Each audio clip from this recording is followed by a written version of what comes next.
बंदी छोड़ सतगुरु रामपाल जी परमेश्वर जी की जय हो।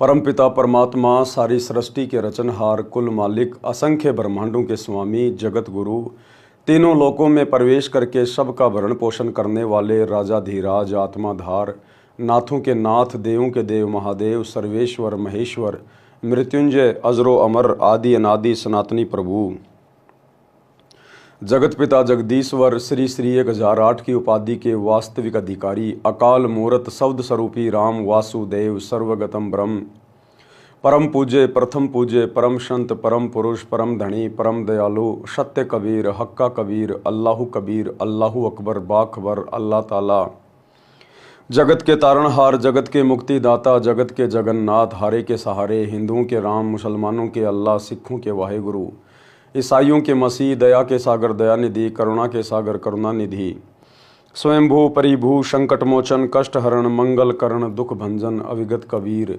निर्विकार निर्विषम परमात्मा, अलय अलेख सतगुरु, आदि अनादि सतगुरु, असली मर्यादा पुरुषोत्तम, असली राम, असली कृष्ण, असली घनश्याम, असली मुरारी, राजाओं के राजा, महाराजाओं के महाराजा, शहंशाहों के शहंशाह, सम्राटों के सम्राट, भगवानों के भगवान, अल्लाहों के अल्लाह, प्रभुओं के प्रभु, मसीहाओं के मसीह, सच्चे वाहिगुरु, बाबाओं के बाबा, पीरों के पीर, सेठों के सेठ, जगत सेठ, सावड़सा सेठ, सर्वगुण संपन्न, अनंत कोटि कलाओं के स्वामी, अनंत कोटि ब्रह्मांडों के नायक, योगियों में महायोगी, ध्यानियों में महाध्यानी, सिद्धों में परम सिद्ध, ज्ञानियों में तत्व ज्ञानी, ब्रह्म ज्ञानी, महाज्ञानी, परम ज्ञानी, सर्वश्रेष्ठ ज्ञानी, विज्ञानी, युवा कबीर, समरथ कबीर, असमवात, अमित ओजा, सच्चे रहनुमा, करीम अल्लाह, सुभान अल्लाह, दुनिया के अंतिम पैगंबर, 8 सितंबर 1951 से गांव धनाना, जिला सोनीपत, हरियाणा, भारतवर्ष की पावन भूमि पे प्रकट रियल कल की भगवान श्री नारायण साकार हरि, श्री बाबा साहेब नूर अनंत परमात्मा, संत शिरोमणि सतगुरु रामपाल जी परमेश्वर जी के चरण कमल में साध संगति से जुड़े हुए आप और हम सभी सत्सेवक भाई बहनों का अनंत कोटि दंडवत प्रणाम। सत्साई भाई और बहनों, दया परमपिता परमेश्वर जी की, सारी सृष्टि के रचयिता की, सतगुरु रामपाल जी भगवान की, जिनके शुभ आशीर्वाद से, विशेष आशीर्वाद से, उन्हीं के कर कमल से लिखित पवित्र पुस्तक जीने की राह के ऊपर वीडियो बनाने की श्रृंखला जारी है। इसी श्रृंखला में आज हमारा ये 20वें नंबर का वीडियो है। प्रत्येक वीडियो में गुरुदेव भगवान के आशीर्वाद से हमें अध्यात्म के विषय में, भक्ति मार्ग के विषय में, सत भक्ति के विषय में, एक भगत में क्या गुण होने चाहिए, सतगुरु को भगत ने किस दृष्टि से देखना चाहिए, कैसे भक्ति मार्ग पर सफलता प्राप्त होगी, गुरु के साथ कैसा व्यवहार करना चाहिए, आम समाज में हमें कैसे रहना चाहिए, इन तमाम बातों की जानकारी हो रही है और ये तमाम बातें हमारा विश्वास भक्ति मार्ग पर दृढ़ करती जा रही हैं। तो आज की वीडियो में हमें गुरुदेव भगवान समझा रहे हैं कि जो काल का जीव होता है, जो काल प्रेरित आत्मा होती है, जिसके संस्कार बिगड़े हुए होते हैं, वो आत्मा सतगुरु के ज्ञान को स्वीकार नहीं करती है। किसी के कहने से, सुनने से अगर नाम दीक्षा भी ले लेगा तो वो सतगुरु के वचन निभा नहीं पाएगा। तो चलिए आगे बढ़ते हैं गुरुदेव के कर कमल से लिखित पवित्र पुस्तक जीने की राह, वीडियो नंबर 20, पेज नंबर 152। काल का जीव सतगुरु का ज्ञान नहीं मानता। कोयल काग का उदाहरण। ये बात समझाने के लिए गुरुदेव भगवान हमें कोयल और कव्वे का उदाहरण दे रहे हैं। कोयल पक्षी कभी अपना अलग से घोंसला बनाकर अंडे पैदा नहीं करती। कारण ये है कि कोयल के अंडों को कौवे खा जाते हैं। इसलिए कोयल को ऐसी नीति याद आई कि जिससे उसके अंडों को हानि न हो सके। ये कोयल है परमात्मा कबीर जी, सतगुरु रामपाल जी, और ये कौवा है काल, 21 ब्रह्मांड का स्वामी। परमात्मा अपने सत भक्तों की अलग से पहचान नहीं होने देता। इसी 21 ब्रह्मांड में, उन्हीं परिवारों में परमेश्वर अपनी आत्माओं को जन्म दे देता है, किसी का बेटा बेटी बना के, जो काल के परिवार हैं, जो काल के अधीन है। उसी परिवार में परमात्मा भी अपनी हंस आत्माएं उनके बेटा बेटी के रूप में भेज देते हैं। इसलिए कोयल को ऐसी नीति याद आई जिससे उसके अंडों को हानि न हो सके। कोयल जब अंडे उत्पन्न करती है तो वह ध्यान रखती है कि कहां पर कौवी यानी फीमेल करो ने अपने घोंसले में अंडे उत्पन्न कर रखे हैं। जिस समय कौवी पक्षी भोजन के लिए दूर चली जाती है, यानी जो मादा जो कौवा होता है, जब वो भोजन के लिए अंडे उत्पन्न करके दूर चली जाती है तो पीछे से कोयल उस कौवी के घोंसले में अंडे पैदा कर देती है। यानी सतगुरु रामपाल जी भगवान, ये कबीर परमात्मा इस काल के साथ आंख मिचोली खेलते हुए अपनी हंस आत्माओं को भी उन्हीं परिवारों में बेटा बेटी के रूप में पैदा कर देते हैं और दूर पेड़ पर बैठ जाती है या आसपास रहेगी। जिस समय कौवी घोंसले में आती है तो वह 2 के स्थान पर 4 अंडे देखती है। वो कोयल क्या करेगी, उस मादा कौवी के घोंसले में अपने अंडे उत्पन्न करके वही आसपास रहती है या दूर पेड़ पे बैठ के उनको देखती रहती है। इसी प्रकार नाम उपदेश से पहले परमात्मा अपनी आत्माओं के साथ ही रहते हैं। परमेश्वर कबीर जी, सतगुरु रामपाल जी भगवान जी, जिन अपनी अच्छी अंश आत्माओं को, जिनको आगे चलकर अपनी शरण में लेना होता है, इसी काल के परिवार में परमात्मा उनको भेज देते हैं। और उस परिवार में जब वो हंस आत्मा उत्पन्न हो जाती है किसी के बेटा बेटी के रूप में, तो परमात्मा शुरू से ही उसके साथ रहते हैं। गुरुदेव भगवान बचपन से ही उस अपनी प्यारी आत्मा के साथ में रहते हैं, उसे हर प्रकार की आपदाओं से, संकट से, बीमारियों से, परेशानियों से बचाते रहते हैं। तो वो कोयल उस कौवी के घोंसले में अंडे पैदा करके आसपास रहती है और ध्यान रखती है। जिस समय कौवी घोंसले में आती है तो वह 2 के स्थान पर 4 अंडे देखती है। वह नहीं पहचान पाती कि तेरे अंडे कौन से हैं, अन्य के कौन से हैं, इसलिए वह चारों अंडों को पोषण करके बच्चे निकाल देती है। कोयल भी आसपास रहती है। अब कोयल भी अपने बच्चों को नहीं पहचानती है। ये तो एक सांसारिक उदाहरण है भाई और बहनों, कव्य और इसका कोयल का। बाकी सतगुरु रामपाल जी परमेश्वर तो अंतर्यामी है, जानी जान है। ये परमेश्वर तो सब कुछ जानते हैं, सब कुछ पहचानते हैं कि इनमें मेरे बच्चे कौन से हैं, मेरी शरण में कौन आएगा। अब कोयल भी अपने बच्चों को नहीं पहचानती है, क्योंकि सब बच्चों का एक जैसा रंग, काला रंग होता है। जिस समय बच्चे उड़ने लगते हैं तब कोयल निकट के अन्य पेड़ पर बैठकर कुहू कुहू की आवाज लगाती है। फिर ये कबीर भगवान सतगुरु रामपाल जी संत रूप में आकर और अपने सत्संग की आवाज लगाना शुरू करते हैं। टीवी के माध्यम से, ज्ञानगंगा पुस्तक के माध्यम से, या अन्य ऑडियो वीडियो के माध्यम से, या किसी अन्य भगत भाई बहन के माध्यम से परमात्मा फिर उस आत्मा तक अपनी जानकारी पहुंचाते हैं, अपनी आवाज वहां तक भेजते हैं। तब कोयल निकट के अन्य वृक्ष पर बैठकर कुहू कुहू की आवाज लगाती है। कोयल की बोली कोयल के बच्चों को प्रभावित करती है।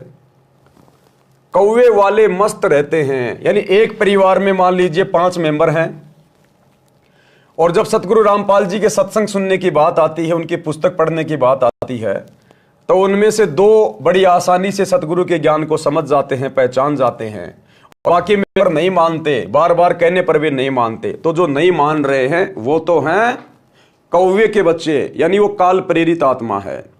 और जो तुरंत सत्संग सुनकर या कोई पुस्तक पढ़कर अंदर से जागृत हो जाते हैं कि भैया सत्संग लेना बहुत जरूरी है, नहीं तो बात बिगड़ जाएगी, तुरंत वो नाम दीक्षा के लिए दौड़ पड़ते हैं। तो वो हैं कोयल के बच्चे, कबीर भगवान के बच्चे, सतगुरु रामपाल जी की आत्मा। कोयल की बोली कोयल के बच्चों को प्रभावित करती है। कौवे वाले मस्त रहते हैं। कोयल की आवाज सुनकर कोयल के बच्चे उड़कर कोयल की ओर चल पड़ते हैं। कोयल कुहू कुहू करती हुई दूर निकल जाती है। साथ ही कोयल के बच्चे भी आवाज से प्रभावित हुए कोयल के पीछे पीछे दूर चले जाते हैं। कौवी विचार करती है कि ये तो गए सो गए, जो घोंसले में हैं उनको संभालती हूं कि कहीं कोई पक्षी हानि ना कर दे। ये विचार करके कौवी लौट आती है। इस प्रकार कोयल के बच्चे अपने कुल परिवार में मिल जाते हैं। जब वो मादा कौवी देखती है कि ये बच्चे तो गए सो गए, वो पीछे जो घोंसले में मेरे और बच्चे हैं कहीं उनको कोई पक्षी हानि ना कर दे, वो फिर वापस आ जाती है, कोयल के बच्चों का पीछा छोड़ देती है। इसी प्रकार जो भगत, जो हंस आत्मा अपने सतगुरु से उपदेश लेने के बाद, अपने सतगुरु की आवाज को पहचानने के बाद जब दृढ़ होकर भक्ति मार्ग पर लग जाते हैं, किसी के डराने से, धमकाने से, लोकलाज में डालने से, दबाव डालने से अगर वो पीछे नहीं हटते हैं, भक्ति से नामखंड नहीं करते हैं, मर्यादा नहीं तोड़ते हैं, संघर्ष करते हैं, फिर ये काल रूपी कौवा उन आत्माओं का पीछा छोड़ देता है।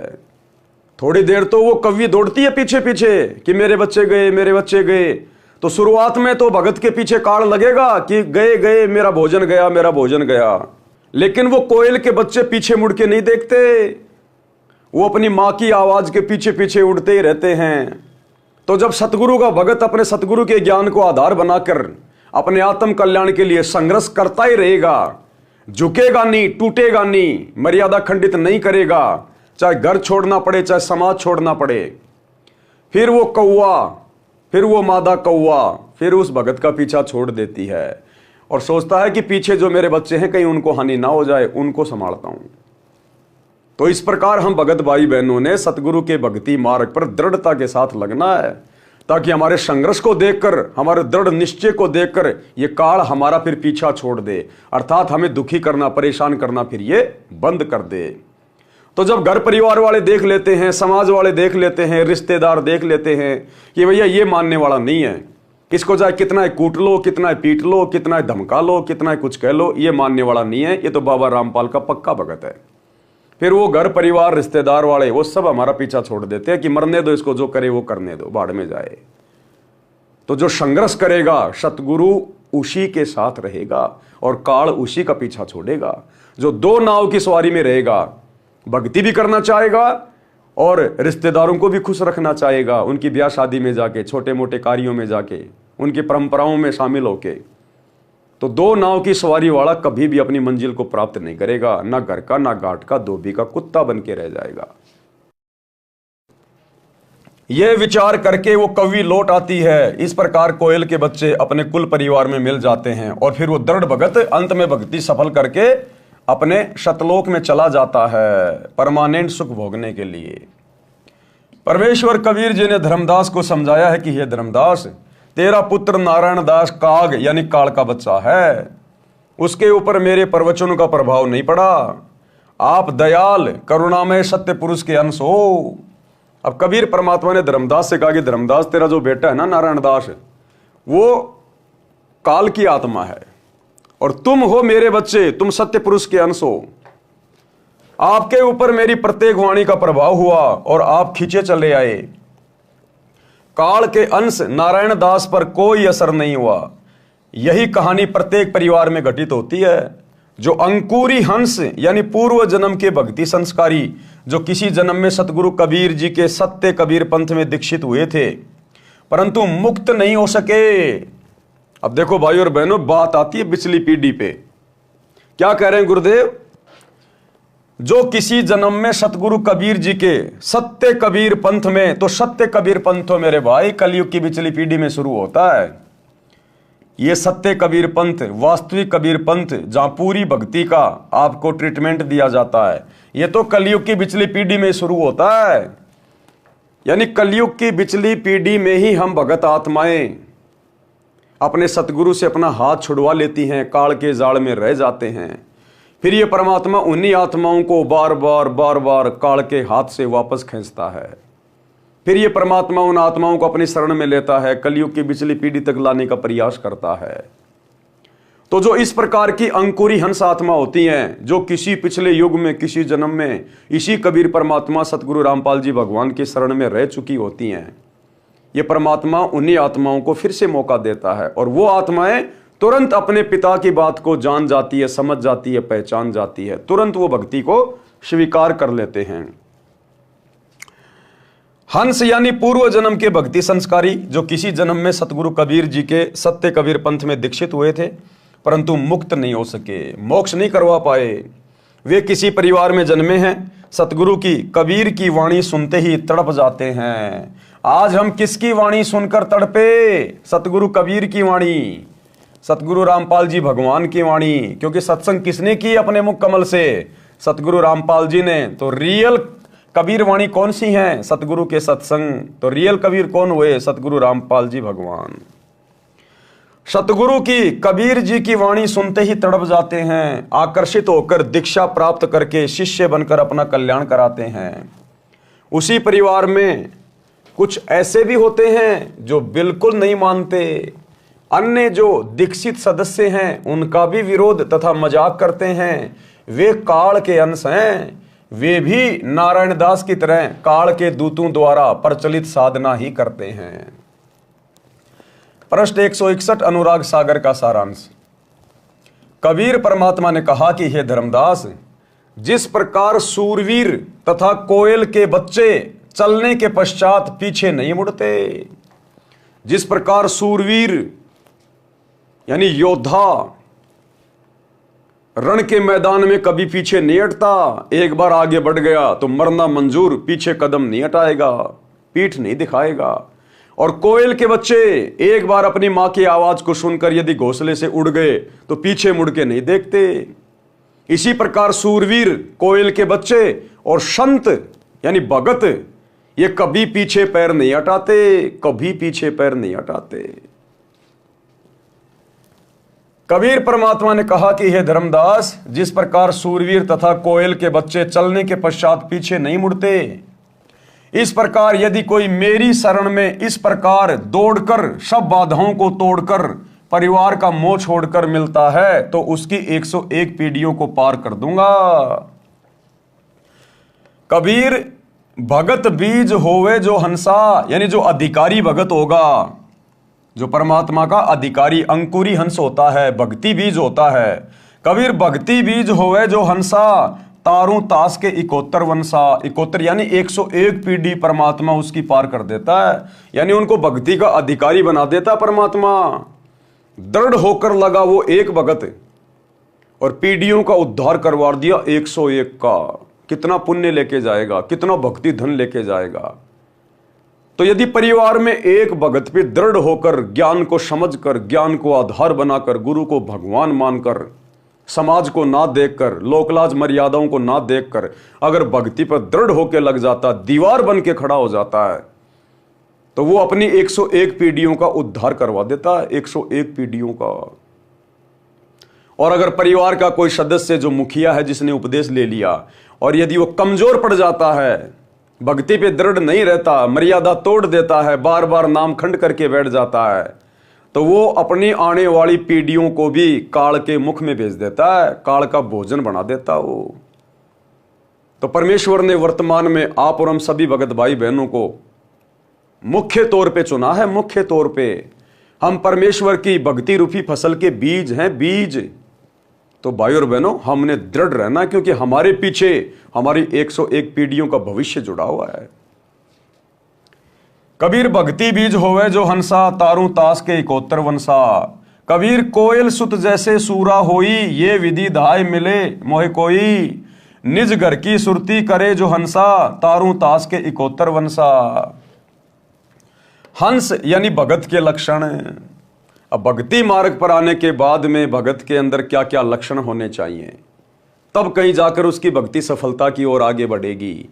अगर सतगुरु से उपदेश भी ले लिया, भगत भी कहला रहा है और वो ही जगत भाव में चल रहा है, कोई परिवर्तन विशेष उसके अंदर नहीं आया है, तो वो खुद भी अपना सत्यानाश कर रहा है और अपने गुरु के मिशन को भी नरक में लेके जा रहा है।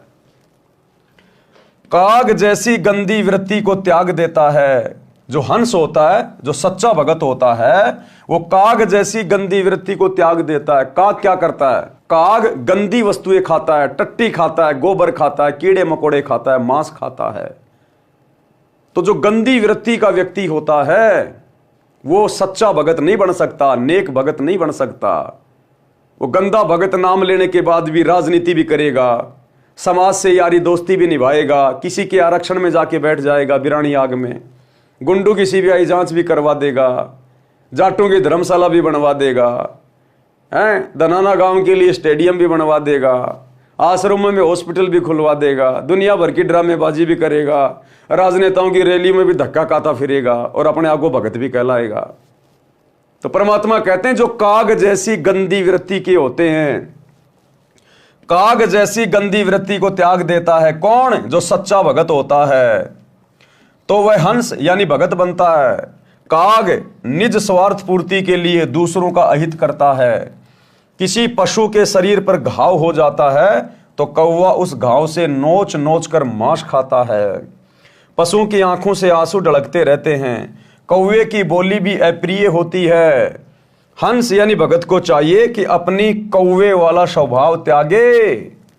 गुरुदेव कह रहे हैं कि भगत को चाहिए कि नाम उपदेश लेने के बाद में कौवे जैसा स्वभाव त्याग दे, मीठा बोले। भगत की भाषा मीठी होनी चाहिए, गाली गलोच नहीं होने चाहिए, आवाज में कर्कश नहीं होना चाहिए। गुरुदेव कहते हैं कौवा काको धन हरे और कोयल काको देत, यानी कौवा किसका धन खा रहा है, किसका जमीन संपत्ति हड़प रहा है, और कोयल काको देत, और कोयल किसको धनवान बना रही है, पर मीठे वचन बोल के सबको मन हर लेत।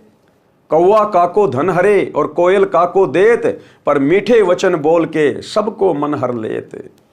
इसी प्रकार भगत ने मृदुभाषी होना चाहिए। भगत ने किसी के साथ में ठगी नहीं करनी चाहिए, धोखाधड़ी नहीं करनी चाहिए, रिश्वत वगैरह नहीं लेनी चाहिए, किसी की आत्मा नहीं दुखानी चाहिए, चोरी जारी नहीं करनी चाहिए। भगत ने राजनीति नहीं करनी चाहिए, सबके साथ मित्र भाव में रहे, समभाव में रहे। ये लक्षण बताए गुरुदेव भगवान ने। भगत ने फिर उस कव्य वाली वृत्ति को जो नाम दीक्षा लेने से पहले थी उसको छोड़ देनी चाहिए। कोए की बोली भी अप्रिय होती है। हंस यानी भगत को चाहिए कि अपनी कौवे वाला स्वभाव त्यागे, निज स्वार्थवश किसी को कष्ट ना दे, कोयल की तरह मृदु भाषा बोले। ये लक्षण भगत के होते हैं। ज्ञानी यानी सत्संगी के लक्षण हैं। अब सत्संगी भगत के और क्या लक्षण बताए गुरुदेव भगवान ने। सतगुरु का ज्ञान तथा दीक्षा प्राप्त करके यदि शिष्य जगत भाव में चलता है वह मूर्ख है। सतगुरु से दीक्षा लेने के बाद भी भगत अगर जगत भाव में चल रहा है, सांसारिक भाव में चल रहा है, तो गुरुदेव कहते हो मूर्ख है, मूर्ख। अब सतगुरु से दीक्षा लेने के बाद, इतना ज्ञान लेने के बाद अपने स्वार्थ के लिए गांव वालों के लिए स्टेडियम बना दिया, गांव वालों को खुश करने के लिए बैडमिंटन का स्टेडियम, ताकि धनाना गांव वाले धनाना आश्रम में कोई रोक टोक पैदा ना करें। तो निज स्वार्थ के लिए जगत भाव में चल रहा है गुरुजी का परिवार। ये कोऑर्डिनेटर हरियाणा के जाट आरक्षण में जाकर संगत को बैठा दिया, खुद भी जाके बैठ गए। महीने महीने तक ड्रामा करते रहे जाटों के धरनों पर और करोड़ों रुपया चंदे के रूप में दे दिए। इसको कहते जगत भाव में चलना। भगतों ने आरक्षण चाहिए क्या इस गंदे लोक में? इस गंदे लोक में यदि किसी भगत को आरक्षण चाहिए तो वो गधा बनेगा, गधा। सतलोक नहीं जा सकता। राजस्थान के मृतक गैंगस्टर जो पुलिस एनकाउंटर में मारा जा चुका है, उसकी सीबीआई जांच का समर्थन राजपूत करणी सेना के लोग कर रहे थे, उसके समाज के लोग। जबरदस्ती सतगुरु रामपाल जी के भक्तों को सतगुरु रामपाल जी के काल प्रेरित परिवार ने जलती हुई आग में बैठा दिया। यह होता है जगत भाव में चलना। बेवजह गोहाना जाट धर्मशाला का 5वां फ्लोर गुरुदेव के दोनों लड़कों ने बनवाने का ठेका ले लिया 1 करोड़ रुपए की लागत से। संगत का ज्योति पाठ का पैसा कुएं में डाल दिया, आग में झोंक दिया। इसको कहते हैं जगत भाव में चलना। श्री राम मंदिर प्राण प्रतिष्ठा के समय जो लोग उनके दर्शन करने आ रहे थे रामलला के, जबरदस्ती जगत भाव में चलते हुए सतलोक आश्रम वालों ने, गुरुदेव के परिवार ने अयोध्या में 1 महीने का भंडारा लगा दिया। यह होता जगत भाव में चलना। भाई और बहनों, यह सत भक्ति मार्ग है। बकवाद करके कोई भी आत्मा आज तक सतलोक नहीं जा पाई। इसीलिए तो हम लोग अभी तक यही पढ़े हैं। और सतगुरु का काल के साथ एग्रीमेंट है, सतगुरु जरा भी भाईचारा फालतू का नहीं निभाएगा, पक्ष विपक्ष की भूमिका नहीं करेगा। जब तक ये आत्मा ज्ञान को आधार बनाकर इस काल लोक के दुखों से दुखी होकर सतलोक चलने की चेष्टा नहीं करेगी, जैसा भाव जैसा चाव हमारे को सतलोक से नीचे आने का चढ़ा था काल के साथ, इतना ही वो कशक, वो तड़प जब तक हमारी वापस सतलोक जाने की नहीं बनेगी, ये परमात्मा हमें स्वीकार नहीं करेगा। और जगत भाव में चलने से ये कशक कभी जिंदगी में नहीं बनने वाली। तो जो कार्य वर्तमान में गुरुदेव की गैर हाजिरी में 2014 बरवाला कांड के बाद गुरुदेव का परिवार कर रहा है, कोऑर्डिनेटर कर रहे हैं, लाखों की संगत उनके पीछे मूर्ख होकर कर रही है, ये जगत भाव वाले कार्य हैं। ऐसे कुक्रम करने से, ऐसी बकवादों में पड़ने से लाख जन्म भी सतलोक नहीं मिल सकता। तो क्या कह रहे हैं गुरुदेव, सतगुरु का ज्ञान तथा दीक्षा प्राप्त करके यदि शिष्य जगत भाव में चलता है तो वो मूर्ख है, वह भक्ति लाभ से वंचित रह जाता है। कौन सा भक्ति लाभ? मोक्ष। वह भक्ति में आगे नहीं बढ़ पाते, उसी समय उनका कनेक्शन सतगुरु से कट जाता है, फुल स्टॉप लग जाता है। भले वो माला करते रहो, आरती करते रहो, आश्रमों में आते रहो, जाते रहो, लड्डू जलेबी खाते रहो, लेकिन फुल स्टॉप लग जाता है। फिर वे सार शब्द प्राप्ति के योग्य नहीं बन पाते। इसलिए तो सतगुरु ने अभी तक किसी को सार शब्द नहीं दिया। ये सार शब्द भक्तों को वो ही दे रहे हैं जो जगत भाव में चल रहे हैं। यानी वर्तमान में भगत ही भक्तों को सार शब्द दे रहे हैं, सतगुरु नहीं दे रहा किसी को। सतगुरु तो सार शब्द के योग्य बनाने के लिए 2014 बरवाला कांड के बाद से परीक्षा ले रहा है। और भैया परीक्षा के समय में पढ़ाई नहीं होती, परीक्षा के समय में पढ़ाई नहीं होती, नए एडमिशन नहीं होते। तो ये तो अपने धार्मिक धंधे के लिए सतलोक आश्रम खोले जा रहे जगह जगह।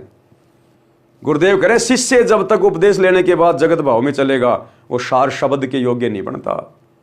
तो 2014 बरवाला कांड के बाद से पूरी की पूरी संगत जो सतलोक आश्रमों से जुड़ी हुई है ये जगत भाव में तो चल रही है, भक्ति भाव है कहां इनके पास है। तो कौन सा सार नाम मिल रहा है इनको? फर्जी, फर्जी सार नाम, फर्जी सार शब्द। वे सार शब्द प्राप्ति के योग्य नहीं बन पाते। यदि अंधे व्यक्ति का पैर बिस्टे यानी टट्टी या गोबर पर रखा जाता है तो उसका कोई मजाक नहीं करता। नादान व्यक्ति कोई गलती कर दे उसका कोई मजाक नहीं करता। छोटा बच्चा मां की गोद में पेशाब कर दे कोई मजाक नहीं करता। लेकिन ज्ञान प्राप्त करने के बाद, समझदार बनने के बाद, सतगुरु से उपदेश लेने के बाद शिष्य यदि जगत भाव में चलता है, बकवाद करता है, गंदी राजनीति करता है, समाज के साथ में यारी दोस्ती निभाता है, उसके बाद वो आत्मा सतगुरु की नजरों में गिर जाती है, समाज में हंसी का पात्र बनता है, हंसी का पात्र। यदि अंधे व्यक्ति का पैर बिस्टे यानी टट्टी या गोबर पर रखा जाता है तो उसका कोई मजाक नहीं करता, कोई उसकी हंसी नहीं करता। यदि आंखों वाला यानी भगत कुठोर गलत स्थान पर जाता है, पर नारी गमन, चोरी करना, मर्यादा तोड़ना, अब मर्यादा तोड़ने में सारे काम आ गए। अयोध्या में जाके भंडारा करना, जाटों का आरक्षण, गुंडों की सीबीआई जांच, जाटों की धर्मशाला, धनाना में हॉस्पिटल बनाना, स्टेडियम बनाना, ये दुनिया भर के पाखंड करना, ये सब मर्यादा तोड़ने के अंतर्गत आते हैं। पर नारी गमन, चोरी करना, मर्यादा तोड़ना, वर्जित वस्तु तथा साधना का प्रयोग करना कुठोर कहा जाता है, तो निंदा का पात्र होता है। आने वाले समय में भक्ति इतिहास में गुरुदेव के बेटा बेटी, भाई बंधु, रिश्तेदार, ये कोऑर्डिनेटर, ये सब निंदा के पात्र बनेंगे, निंदा के पात्र। क्योंकि आने वाले समय में पूरी पृथ्वी पर इसी परमेश्वर का ज्ञान और इसी की मर्यादा होंगी।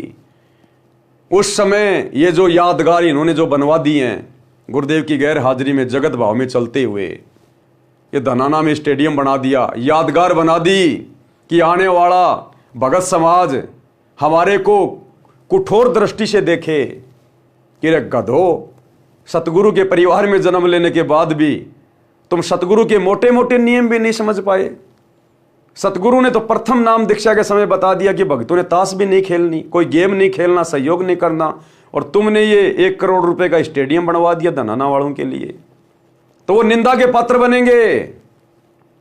ये सात संगति के माध्यम से जो वीडियो बन रहे हैं, जो इनके कुकर्मों को दिखा रहे हैं, इन वीडियो को देख देख कर, इनके जगत भाव वाले कुकर्मों को देखकर आने वाला भगत समाज इनको निंदा की दृष्टि से देखेगा, निंदा की दृष्टि से, कि तुमसे बड़ा मूर्ख तो कोई धरती पे है ही नहीं।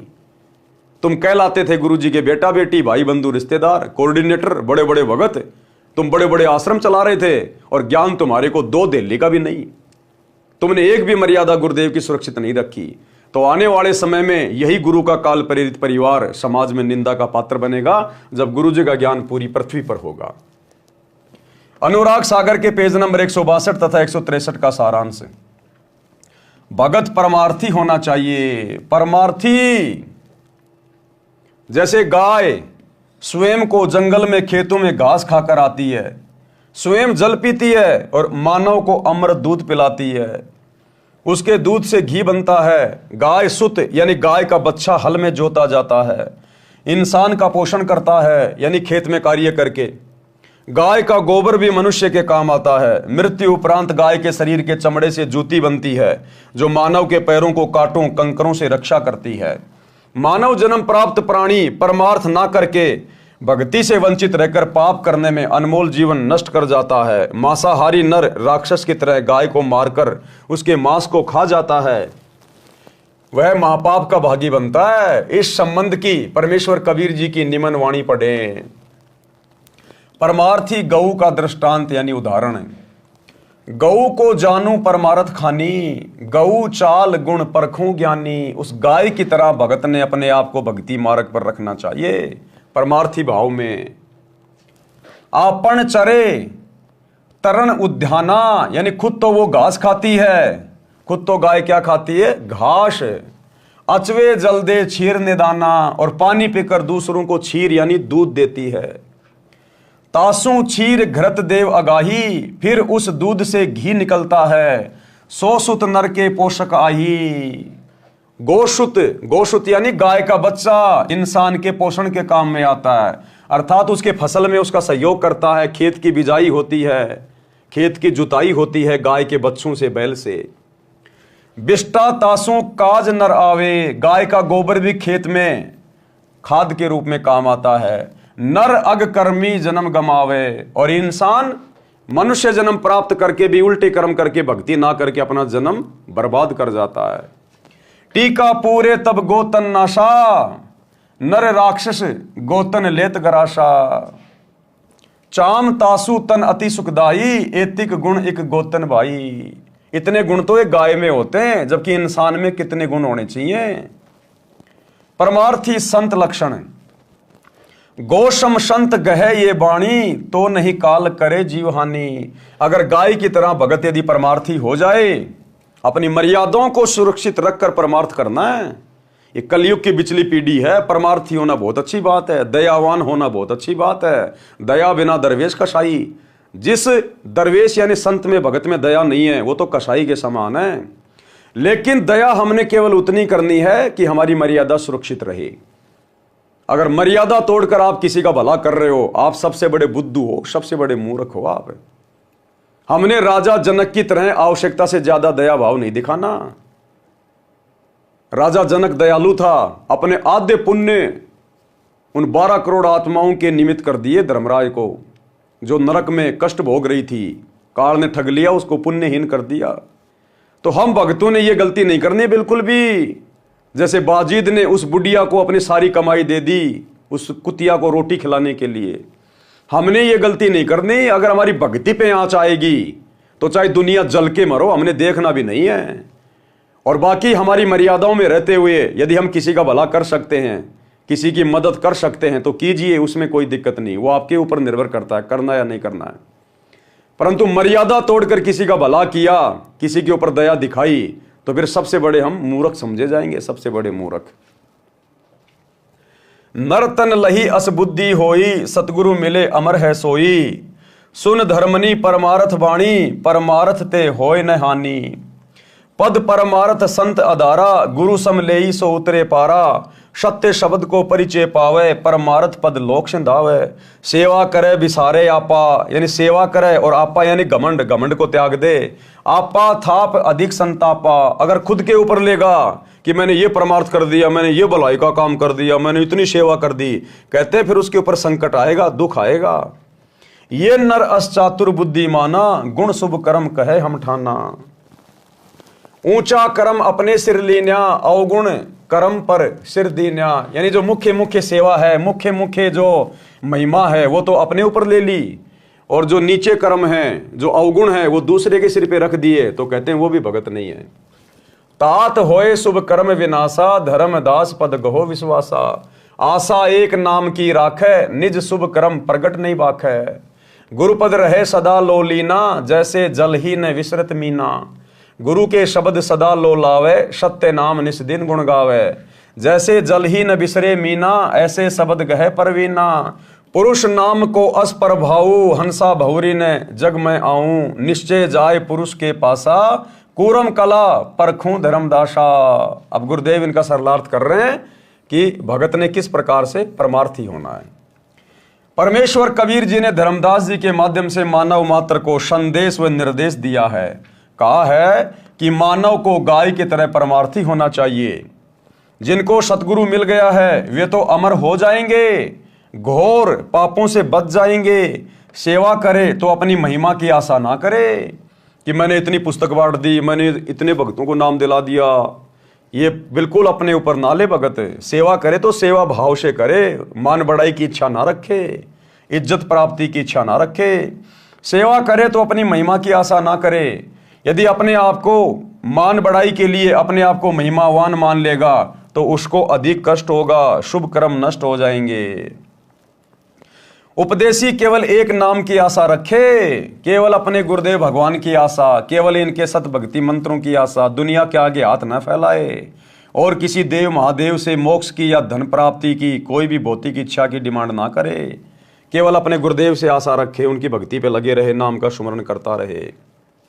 उपदेशी केवल एक नाम की आशा रखे, मान बढ़ाई की चाहत हृदय से त्याग दे, अपने शुभ कर्म दान या अन्य सेवा किसी के सामने ना बताए कि मैंने इतना दान कर दिया, मैंने इतनी सेवा कर दी। हाँ, वैसे यदि बताना है, किसी कारणवश यदि बताना पड़ जाए तो हम बता सकते हैं, लेकिन मान बढ़ाई की चाहत में नहीं कि मैंने इतने पाठ करा दिए, मैंने इतना रुपया दान कर दिया। मान बढ़ाई के हिसाब से नहीं, दूसरों में इज्जत प्राप्ति के लिए नहीं। वैसे यदि कोई कारण हो जाए, बताना पड़ जाए तो आदि नौकर कि भाई दास की तो क्या औकात है। परमात्मा ने दास के ऊपर दया बख्शी, मालिक ने 2 पैसे का इंतजाम करवाया, मालिक ने दास को प्रेरणा की और परमात्मा ने अपने आत्म कल्याण के लिए परमात्मा के चरणों में समर्पित कर दिए। भाई इस हिसाब से अहंकार में आके नहीं कि मैं महीने में 2 पाठ करवाता हूं, तू करवा के दिखाना, वो मारा जाएगा। फिर मान बढ़ाई की चाहत हृदय से त्याग दे, अपने शुभ कर्म दान या अन्य सेवा किसी के सामने ना बताए। गुरु जी के पद यानी गुरु की शरण में ऐसे रहे जैसे जल में मछली रहती है।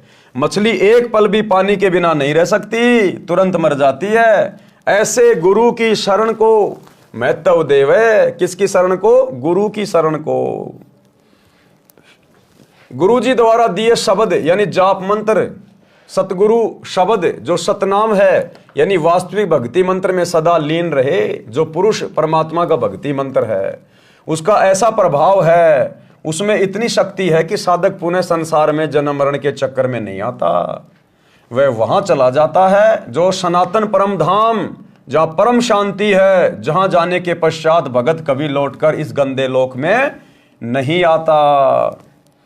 यही प्रमाण श्रीमद् भगवत गीता अध्याय 18 श्लोक 62 में है। गीता ज्ञानदाता ने कहा कि हे अर्जुन, तू सर्व भाव से उस परमेश्वर की शरण में जा, उस परमेश्वर की कृपा से ही तू परम शांति को तथा सनातन परम धाम शाश्वतम स्थानम को प्राप्त होगा। अब वो परमेश्वर कौन है जिसकी शरण में जाएं? अब वो परमेश्वर कौन है भैया जिसकी शरण में जाएं और सर्व भाव से भक्ति करें? वो परमेश्वर है सतगुरु रामपाल जी। वो परमेश्वर है ये कबीर भगवान सतगुरु रामपाल जी, जो सतगुरु रूप में तत्वदर्शी संत के रूप में धरती पे प्रकट हैं। ये है वो परमेश्वर जिसकी शरण में जाने के लिए गीता अध्याय 18 श्लोक 62 में कहा गया है कि हे अर्जुन, तू सर्व भाव से उस परमेश्वर की शरण में जा, उस परमेश्वर की कृपा से ही तू परम शांति को तथा सनातन परम धाम शाश्वत स्थानम को प्राप्त होगा। अध्याय 18 श्लोक 62। गीता अध्याय 15 श्लोक 4 में गीता ज्ञानदाता ने कहा है कि तत्व ज्ञान प्राप्ति के पश्चात परमेश्वर के उस परम पद की खोज करनी चाहिए जहां जाने के पश्चात भगत लौटकर कभी संसार में नहीं आता। जिस परमेश्वर ने संसार रूपी वृक्ष की रचना की है उसी की भक्ति करो। किसकी भक्ति करो? जिसने संसार रूपी पेड़ की रचना की है उसी की भक्ति करो। तो भक्ति तो वर्तमान में भैया हम सतगुरु रामपाल जी की कर रहे हैं, तो संसार रूपी वृक्ष की रचना किसने की, यानी सृष्टि की रचना किसने की? सतगुरु रामपाल जी ने, क्योंकि उसी की भक्ति करने का निर्देश है ना। तो भक्ति वर्तमान में हम किसकी कर रहे हैं? गुरुदेव भगवान की। तो कौन हुए संसार रूपी पेड़ के रचनहार? सतगुरु रामपाल जी। जिस परमेश्वर ने संसार रूपी वृक्ष की रचना की है उसी की भक्ति करो। अध्याय 15 श्लोक 4। तो आप और हमारा सौभाग्य, हमें उस परमेश्वर की भक्ति उनकी शरण मिल चुकी है। गीता ज्ञानदाता ने अपनी नाशवान अर्थात जन्म मरण की स्थिति गीता अध्याय 2 श्लोक 12, अध्याय 4 श्लोक 5 व 9 में तथा अध्याय 10 श्लोक 2 में स्पष्ट ही कर रखी है कि अर्जुन, तेरे और मेरे बहुत जन्म हो चुके हैं, तू नहीं जानता, मैं जानता हूं। पाठक जनों, गीता से स्पष्ट हुआ कि गीता ज्ञानदाता काल ब्रह्म है, जो श्री कृष्ण जी के शरीर में प्रवेश करके बोल रहा था, नाशवान है, जन्म मरण के चक्कर में है, तो उसके उपासक की भी यही स्थिति होती है। यानी जो खुद जन्म मरण में है, गीता ज्ञान देने वाला, चाहे श्री कृष्ण मानो, चाहे विष्णु मानो, चाहे काल मानो, जब वो खुद ही जन्म मरण में है, गीता अध्याय 4 श्लोक 5 और 9 में कह रहा है, गीता अध्याय 10 श्लोक 2 में कह रहा है कि मैं तो जन्म मरण में हूं, तो बताओ फिर उनकी भक्ति करने से उनके भक्तों की जन्म और मृत्यु कैसे समाप्त हो जाएगी? श्री कृष्ण की भक्ति करने से, श्री विष्णु जी की भक्ति करने से या काल ब्रह्म की भक्ति करने से भगत की कभी भी जन्म और मृत्यु समाप्त नहीं हो सकती, क्योंकि वे खुद जन्म और मृत्यु में है। तो उनके उपासक की भी यही स्थिति होती है। इसलिए गीता अध्याय 18 श्लोक 62 तथा अध्याय 15 श्लोक 4 में वर्णित लाभ नहीं हो सकता। यानी वो सनातन परम धाम काल की भक्ति से, विष्णु की भक्ति से, श्री कृष्ण की भक्ति से प्राप्त नहीं हो सकता। वो सनातन परम धाम प्राप्त होगा सतगुरु रामपाल जी इस कबीर भगवान की सत भक्ति से, इनकी शरण में आने से। दूसरी बात यह सिद्ध होती है कि गीता ज्ञानदाता से कोई अन्य समर्थ तथा सर्व लाभदायक परमेश्वर है। तभी तो कह रहा कि तू सर्वभाव से उस परमेश्वर की शरण में जा। अरे भाई, अपने से अन्य की शरण में जाने के लिए गीता का ज्ञान देने वाला कह रहा है, इसका मतलब गीता ज्ञानदाता के पास में वो सामर्थ्य नहीं है, वो भक्ति नहीं है, वो शक्ति नहीं है। तभी तो अपने से अन्य की शरण में जाने के लिए अर्जुन को कह रहा है कि अगर तुझे सनातन परम धाम प्राप्त करना है, जन्म मरण का रोग कटवाना है, परम शांति चाहिए, तो उस परमेश्वर की शरण में जा। तो कौन है वो परमेश्वर जिसकी शरण में जाने के लिए गीता का ज्ञान देने वाला भगवान भी कह रहा है? वो है कबीर भगवान। और वो कबीर भगवान वर्तमान में धरती पर सतगुरु रामपाल जी के रूप में प्रकट है। दूसरी बात यह सिद्ध होती है कि गीता ज्ञानदाता से कोई अन्य समर्थ तथा सर्व लाभदायक परमेश्वर है, जिसकी शरण में जाने के लिए गीता ज्ञानदाता यानी काल ब्रह्म ने कहा है। वह परमेश्वर बंदी छोड़ जी हैं। कौन है वह परमेश्वर? कबीर बंदी छोड़ जी हैं, जो आज सतगुरु रामपाल जी के रूप में धरती पे प्रकट है। उन्होंने अपनी महिमा स्वयं ही कही है। आज गुरुदेव अपनी महिमा स्वयं ही बता रहे हैं, सृष्टि रचना का ज्ञान स्वयं ही दे रहे हैं। ब्रह्मा विष्णु महेश की रचना, उत्पत्ति, जन्म मरण स्वयं बता रहे हैं। सारे धर्मशास्त्रों को स्वयं ही आके बता रहे हैं, सृष्टि का ज्ञान स्वयं दे रहे हैं। क्योंकि इनके अलावा इनकी महिमा कोई दूसरा नहीं बता सकता, क्योंकि इनके बारे में कोई दूसरा यहाँ का प्राणी जानता ही नहीं है। उन्होंने अपनी महिमा स्वयं ही कही है, जो आप जी कबीर सागर में पढ़ रहे हैं। परमेश्वर ने अनुराग सागर पेज 13 पर कहा है कि सत्य पुरुष द्वारा रची सृष्टि के विषय में बताई कथा का साक्षी किसको बनाऊं, क्योंकि सबकी उत्पत्ति बाद में हुई है। यानी सबसे पहले यही कबीर परमात्मा सतगुरु रामपाल जी भगवान प्रकट हुए, स्वयंभू परमात्मा।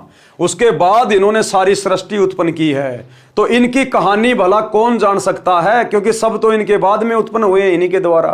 तो अपने द्वारा रची गई सृष्टि के विषय में ये कबीर परमात्मा स्वयं ही नीचे संत रूप में आके ठीक ठीक बताता है, क्योंकि सबकी उत्पत्ति बाद में हुई है। पहले अकेले सत्य पुरुष थे। यहां पर विवेक करने की बात यह है कि कबीर जी को ज्ञान कहां से हुआ? जब सृष्टि रचना के समय कोई नहीं था। इससे स्वयं सिद्ध है कि ये स्वयं पूर्ण परमात्मा सृष्टि के रचनहार हैं। जिन महान आत्माओं को परमेश्वर कबीर जी मिले हैं, उन्होंने भी यही साक्ष्य दिया है। गरीब अनंत कोटि ब्रह्मांड का एक रति नहीं भार, और सतगुरु पुरुष कबीर है कुल के सृजनहार। अनंत कोटि ब्रह्मांड का एक रति नहीं भार। ये इतने बड़े बड़े ब्रह्मांड, इतने बड़े बड़े लोक, द्वीप, चांद, सूरज, गैलेक्सी, ये तारे सितारे परमात्मा ने बना बना के छोड़ दिए। ये सब के सब कबीर परमेश्वर सतगुरु रामपाल जी भगवान की समर्थता के कारण, उनकी वचन शक्ति से बंधे होने के कारण अपनी अपनी जगह पे चक्कर लगा रहे हैं। अब वैज्ञानिक कहेंगे ये तो गुरुत्वाकर्षण के कारण हो रहा है। अरे तो वो गुरुत्वाकर्षण किसने पैदा किया? वो भी तो इसी कबीर भगवान ने पैदा किया, जिसको तुमने गुरुत्वाकर्षण का नाम दे दिया। संत भाषा में उसको परमेश्वर की वचन शक्ति कहते हैं, वचन शक्ति। तो कहते हैं गरीब अनंत कोटि ब्रह्मांड का एक रति नहीं बार, और सतगुरु पुरुष कबीर है। यानी सतगुरु ही वो समर्थ पुरुष है, कबीर है, कुल के सृजनहार, पूरी सृष्टि को जिन्होंने रचा है। भावार्थ इस वाणी से ही स्पष्ट है। क्या स्पष्ट है? यानी अगर कबीर भगवान है, अगर कबीर जी ही परमात्मा है, कबीर जी भगवान है, तो उनको ज्ञान कहां से हुआ? और तो कोई ज्ञान देने वाला था ही नहीं यहां पर। उस कबीर परमात्मा ने आके ज्ञान बताया सबको। तो कबीर जी को ज्ञान देने वाला कौन? कोई नहीं। इसीलिए तो उसको जगत गुरु कहा जाता है। इसीलिए तो जगत गुरु उसी को कहा जाता है जो स्वयं ही यहां आकर जगत का ज्ञान दे, सृष्टि का ज्ञान दे। और 650 साल पहले उस कबीर परमात्मा ने भी कंप्लीट ज्ञान नहीं दिया था। धर्मदास मेरी लाख दुआई, ये मूल ज्ञान कहीं बाहर न जाई। ये मूल ज्ञान तो आज दिया है सतगुरु रामपाल जी ने। कौन हुए सतगुरु रामपाल जी? संतों की वाणी है अनमोल, इसे ना समझ सके अनबोल। साहिब ने भेद दिया सब खोल, अपनी सतलोक राजधानी का। आज खोला है वो भेद पूरा का पूरा साहिब ने। तो आज भेद खोलने वाला कौन? सतगुरु रामपाल जी। तो कौन हुए साहेब? साहेब ने भेद दिया सब खोला, अपनी सतलोक राजधानी का। 650 साल पहले तो भेद खोलना ही नहीं था, ये तो आज खोला है। तो कौन हुए? गुरुदेव, स्वयं कबीर परमात्मा। तो गुरुदेव कह रहे हैं इस वाणी से ही स्पष्ट है कि फिर सतगुरु रामपाल जी को ज्ञान कहां से हुआ? इनको ज्ञान किसने दिया? इनको किसी ने ज्ञान नहीं दिया। ये जगत गुरु हैं। जगत गुरु को किसी से ज्ञान लेने की जरूरत नहीं है। जो दूसरे से ज्ञान लेके आगे ज्ञान देता वो जगत गुरु नहीं होता। तो सारी सृष्टि की रचना गुरुदेव भगवान ने की है, यही कबीर भगवान है। और वर्तमान में परमात्मा अपने ओरिजिनल स्वरूप को, नूरी रूप को हल्का करके, छुपा के संत रूप में हमारे समक्ष प्रकट हैं, विद्यमान हैं, और ज्ञान से अपनी पहचान करवाना चाहते हैं, ना कि चमत्कार दिखा के। तो जो अधिकारी आत्मा होंगे, जो अधिकारी हंस होंगे, वे ही ज्ञान को आधार बना के अपने गुरु को परमात्मा मानेंगे, कबीर जी मानेंगे, अन्यथा नहीं स्वीकार कर सकते। कूरम कला परखो धर्मदासा। अब ये कूरम कला क्या है? कूरम यानी कछुआ। तो कछुआ क्या करता है? उसके अंदर क्या योग्यता है? भगत के अंदर वैसी योग्यता होनी चाहिए। कूरम कला, कूरम कला का भावार्थ है कि जैसे कूरम यानी कछुआ आपत्ति के समय अपने मुख तथा पैरों को अपने अंदर छुपाकर निष्क्रिय हो जाता है। जब कोई आपत्ति का अंदेशा होता है, कोई संकट लगता है, तो कछुआ अपने मुंह को और अपने चारों पैरों को अंदर सिकोड़ लेता है, और आपत्ति टलने के बाद फिर वापस धीरे धीरे बाहर निकाल लेता है। इसी प्रकार समझदार भगत वही है जो कूरम कला का उपयोग करे। आप कहीं किसी को ज्ञान समझा रहे हो, सामने वाला हावी हो गया काल प्रेरणा से, तो भगत ने कूरम कला का प्रयोग करना चाहिए। तुरंत चुपचाप हो जाए, मुंह के ताला लगा ले कि ठीक है भैया, ठीक है भगत जी, हमने तो समझाना था समझा दिया, बाकी देखो आपकी मर्जी। आप भी विद्वान हो, आप भी समझदार हो। अब ठीक है, आप नहीं मान रहे तो आप फिर ठीक है, फिर आप कह रहे हो सही है। तो ये उसको शांत करने का मूल मंत्र है। उसके साथ में लड़ना नहीं, झगड़ना नहीं कि नहीं मैं जो कह रहा हूं वो ही सही है, तू झूठ है, तो वो तो काल प्रेरित है, 2 मिनट में थप्पड़ मुक्की पे आ जाएगा। तो परमात्मा कहते हैं कोई मानता तो ठीक है, नहीं मानता है, ज्यादा हावी होता है, कोई लड़ाई झगड़ा करता है जानबूझ के किसी भी बात को लेकर, तो उसी समय शांत हो जाओ, चुपचाप हो जाओ, बिल्कुल आधीन कछुए की तरह, और जैसे माहौल शांत हो जाए निकल लो। कूरम कला परखो धर्मदासा भावार्थ है कि जैसे कूरम यानी कछुआ आपत्ति के समय अपने मुख तथा पैरों को अपने अंदर छुपाकर निष्क्रिय हो जाता है, आपत्ति टलने के तुरंत पश्चात अपने मार्ग पर चल देता है।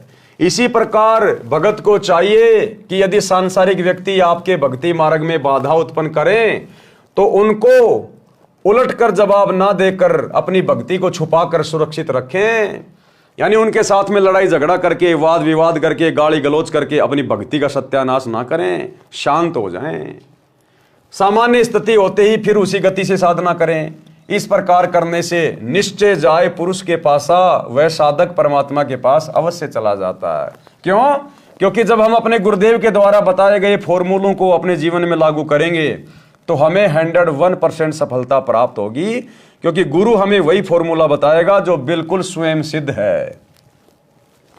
अनुराग सागर पेज 163 281 पर सोरठा। आनंद धाम अमोल हंस तहां सुख बिल सही, हंस करे किलोल पुरुष तनु छवि निरखही। ये जो सोरठा होता है इसको उल्टा पढ़ा जाता है, पहले ये आगे की लाइन, फिर पीछे की, फिर आगे की, फिर पीछे की। भावार्थ, उपरोक्त ज्ञान के आधार से साधना करके साधक अमर धाम में चला जाता है। यानी गुरुदेव के द्वारा बताई गई साधना करके, गुरुदेव के द्वारा बताए गए फॉर्मूलों को अपने भगत वाले जीवन में लागू करके भगत फिर मर्यादा में रह के आजीवन भक्ति करेगा तो फिर वो परम धाम को चला जाता है। उपरोक्त ज्ञान के आधार से साधना करके साधक अमर धाम में चला जाता है। यहां ज्ञान आधार बताया गुरुदेव ने, गुरुजी के बेटे के आधार से नहीं, गुरुजी की बेटी के आधार से नहीं, किसी कोऑर्डिनेटर के आधार से नहीं, भक्तों ने देखा देखी के आधार से नहीं, जगत के आधार से नहीं, ज्ञान के आधार से साधना करके साधक अमर धाम में चला जाता है। वहां पर आनंद भोगता है, वह शतलोक बेशकीमती है। वहां पर सत्य पुरुष के शरीर की शोभा देखकर आनंद मनाते हैं। दीक्षा लेकर नाम का सुमरण करना अनिवार्य, यानी नाम उपदेश लेने के बाद यदि आप सुमरण करने में, भक्ति करने में गफलत करते हैं तो ये भक्ति मार्ग में भगत के हित में नहीं है, फिर भगत नुकसान उठाएगा। तो क्या कह रहे हैं गुरुदेव? दीक्षा लेकर नाम का सुमरण करना अनिवार्य है। और गुरुदेव हमें राजा बीर सिंह बघेल की पत्नी का उदाहरण देकर, जिसने सतगुरु से उपदेश ले लिया था 650 साल पहले, लेकिन राजा की रानी थी, किसी चीज की कमी थी नहीं, ना खाने की ना पहनने की, नौकर चाकर खूब थे। वो भक्ति को हल्के में ले रही थी कि किसने देखा है मरने के बाद यम के दूत आएंगे, नरक में जाएंगे, ये होगा। गुरु के वचनों को ज्यादा ध्यान नहीं देती थी। लेकिन एक समय उसका समय आया, यम के दूत आए और उसको पकड़ के लेके गए। तब उसको पता चला कि गुरुजी जो सत्संग में कहते थे बिल्कुल सत्य बातें हैं। तो गुरुदेव कह रहे हैं आपने पहले से ही इन उदाहरणों को देखकर, पढ़कर, सुनकर आपने भक्ति को हल्के में नहीं लेना चाहिए, मर्यादा तोड़कर भक्ति नहीं करनी चाहिए, गुरु को हल्के में नहीं लेना चाहिए। अध्याय बीर सिंह बोध पृष्ठ 123 पर। राजा बीर सिंह की एक छोटी रानी सुंदरदेई थी। राजा बीर सिंह की छोटी रानी का नाम था सुंदरदेई। उसने भी परमेश्वर कबीर जी से दीक्षा ले रखी थी। उसने सत्संग बहुत सुने थे लेकिन विश्वास कम था। नाम की कमाई यानी साधना नहीं करती थी। जब रानी का अंतिम समय आया तो यम के दूत राजभवन में प्रवेश कर गए, क्योंकि भक्ति पूरी उसकी बनी नहीं। भाई जिसकी भक्ति पूरी बनेगी, जो आजीवन मर्यादा में रहेगा, गुरु को परमात्मा मानेगा, तो यम के दूत आएंगे नहीं उसको लेने के लिए। लेकिन राजा बीर सिंह की रानी को लेने के लिए कौन आए? यम के दूत। यानी जिस भगत की भक्ति अधूरी रहेगी, जो भक्ति को हल्के में लेगा, मर्यादा तोड़ देगा, जगत भाव में चलेगा, नाम का सुमरण कम करेगा, बकवास ज्यादा करेगा, तो परमात्मा कहते फिर मैं नहीं आऊंगा लेने के लिए, फिर यम के दूत ही आएंगे, वो तुम्हारे रिश्तेदार आएंगे फिर लेने के लिए। जब रानी का अंतिम समय आया तो यम के दूत राजभवन में प्रवेश कर गए। फिर यमदूत रानी के शरीर में प्रवेश कर गए और अंतिम श्वास का इंतजार करने लगे। उस समय रानी सुंदरदेई के शरीर में बेचैनी हो गई। यमदूत दिखाई देने लगे। राजा ने रानी से पूछा क्या बात है? रानी ने कहा कि मुझे राजपाट, महल, आभूषण कुछ भी अच्छा नहीं लग रहा। पहले बहुत अच्छा लग रहा था, जब गुरुजी कहते थे बेटी नाम का सुमरण किया कर, ज्यादा भजन किया कर, ये काम आएगा, ये तेरा राजपाट, तेरे नौकर चाकर, तेरे गहने, ये तेरा राजा सब यहीं रह जाएंगे। तो रानी को विश्वास नहीं होता था, हल्के में लेती थी। और जब वो यम के दूत शरीर में प्रवेश कर गए, अंतिम श्वास का इंतजार करने लगे कि कब इसका गला दबाएं, तो रानी को बेचैनी हो गई। वो हार, श्रृंगार, गहने, नौकर चाकर, राजपाट सब फीका लगने लगा। तो जब राजा बीर सिंह ने पूछा कि बेचैन क्यों हो, तो क्या कहा? रानी ने कहा मुझे राजपाट, महल, आभूषण कुछ भी अच्छा नहीं लग रहा। रानी ने कहा कि साधु संतों को बुलाकर परमात्मा की चर्चा कराओ। अब साधु संत क्या करेंगे भैया? पूरी जिंदगी तो भक्ति नहीं करी, नाम का सुमरण नहीं किया, बकवादों में लगे रहे, लड्डू जलेबी बर्फी खाते रहे, मर्यादा तोड़ते रहे। तो अंत समय में भगत क्या करेंगे आके? जब भगवान ही साथ नहीं दे रहा तो भगत क्या ढोलक पेटी बजा के तुम्हारा उद्धार कर देंगे? रानी ने कहा कि साधु संतों को बुलाओ, परमात्मा की चर्चा कराओ। साधु तथा भगत आकर परमात्मा की चर्चा तथा भक्ति करने लगे। अब राजा था भाई, उसने भक्तों को बुला लिया, आ जाओ भाई, रानी याद कर रही है। अब भगत क्या चर्चा करेंगे, वो ढोलक पीटेंगे, भजन गाएंगे 650 साल पहले वाले। उससे कोई लाभ नहीं हुआ। रानी के शरीर में कष्ट और बढ़ गया। अर्ध अर्ध यानी आधा आधा श्वास चलने लगा। श्वास खींच खींच कर आने जाने लगा। हृदय कमल को त्याग कर जीव भयभीत होकर त्रिकुटी की ओर भागा। यमदूतों ने चारों ओर से घेर लिया। चारों यमदूतों ने जीव को घेर कर कहा कि आप चलो, हरि ने तुम्हें बुलाया है।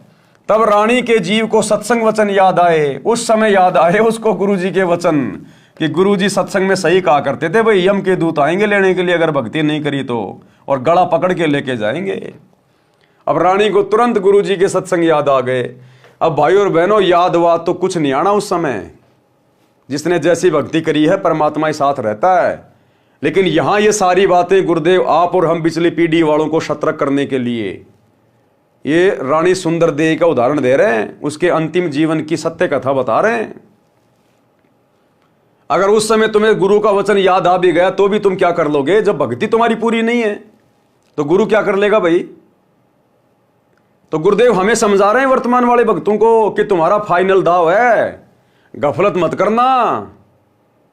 उस रानी सुंदर देवी की तरह गफलत मत करना सुमरण करने में, भक्ति करने में, दान धर्म करने में। अगर मर्यादा तोड़कर भक्ति को हल्के में लोगे, जगत भाव में चलोगे तो अंत समय में तुम्हारे साथ यही होगी।